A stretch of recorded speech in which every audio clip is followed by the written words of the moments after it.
घरकुल लाभार्थ्यांसाठी अतिशय आनंदाची बातमी आहे मित्रांनो। घरकुल लाभार्थ्यांना डबल निधी या ठिकाणी मंजूर करण्यात आलेला आहे। म्हणजे केंद्र शासनाचा वेगळा निधी आणि राज्य शासनाचा वेगळा निधी असे दोन्ही निधी मिळून या ठिकाणी आता एकत्रित सर्व घरकुल लाभार्थ्यांच्या खात्यामध्ये पैसे देण्यात येणार आहे। त्यामध्ये सर्वसाधारण घटक, SC घटक, ST घटक या सर्व घटकांसाठी हा निधी मंजूर करण्यात आलेला आहे मित्रांनो। अतिशय मोठा निधी हा देण्यात येणार आहे। जे नवीन घरकुल लाभार्थी आहेत त्यांच्या खात्यामध्ये हे पैसे जमा होणार आहे। तर मग आपण या ठिकाणी बघू शकता GR आलेला आहे आणि या GRच्या माध्यमातून ही माहिती या ठिकाणी देण्यात आलेली आहे।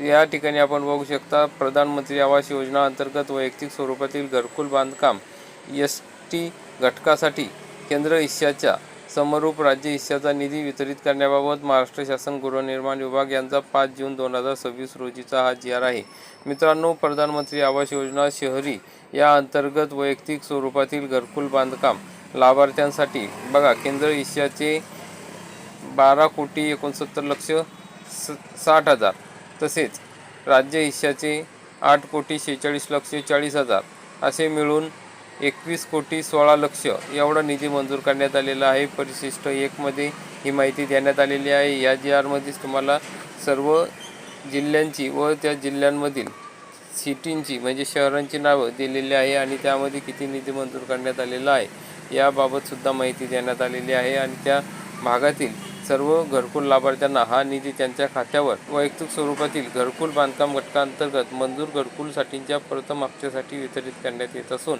त्यामधून मंजूर घरकुलांकरिता केवळ पहिल्या हप्त्याचाच निधी वितरित करण्यात यावा, दुसऱ्या व तिसऱ्या हप्त्याचा निधी देण्यात येऊ नये। नंतर बघा या ठिकाणी आपण बघू शकता की जो घटक आहे तो म्हणजे SC घटक, SC या घटकासाठी सुद्धा या ठिकाणी निधी मंजूर करण्यात आलेला आहे। तर या SC घटकासाठी किती निधी मंजूर करण्यात आलेला आहे या GRच्या माध्यमातून आणि राज्य हिस्साचा 15,22,00,000 एवढा निधी मंजूर करण्यात आलेला आहे। एकूण 38,05,00,000 एवढा निधी आता वितरित करण्यास शासनाने मंजुरी देण्यात आलेली आहे।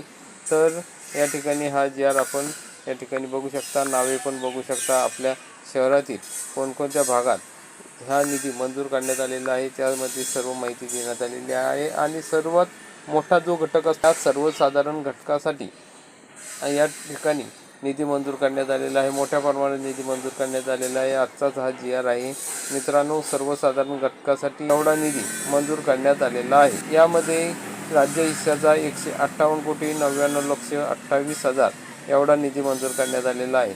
म्हणजे दोन्ही मिळून या ठिकाणी 397,48,20,000 एवढा निधी शासनाच्या वतीने वितरित करण्यास मंजुरी देण्यात आलेली आहे।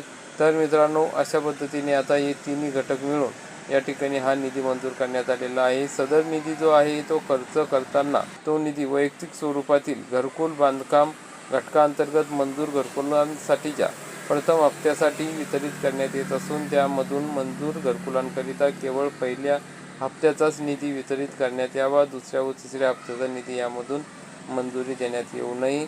तर मित्रांनो केंद्र शासनाच्या सूचनेनुसार प्रधानमंत्री आवास योजना 2.0 चे एकत्रीकरण करण्यात येत आहे। मग सदर एकत्रीकरण झाल्यानंतर SNAP पोर्टलवर प्रत्यक्ष निधी उपलब्ध करून देण्यात येईल आणि हा निधी आता या ठिकाणी मंजूर करण्यात आलेला आहे। सदर निधी खर्च करताना केंद्र व राज्य शासनाने निर्गमित केलेल्या मार्गदर्शक सूचना, प्रचलित अटी व शर्तीचे काटेकोर पालन करावे। सदर शासन निर्णय आपल्याला महाराष्ट्र शासनाच्या www.maharashtra.gov.in या संकेतस्थळावर उपलब्ध करून देण्यात आलेला आहे।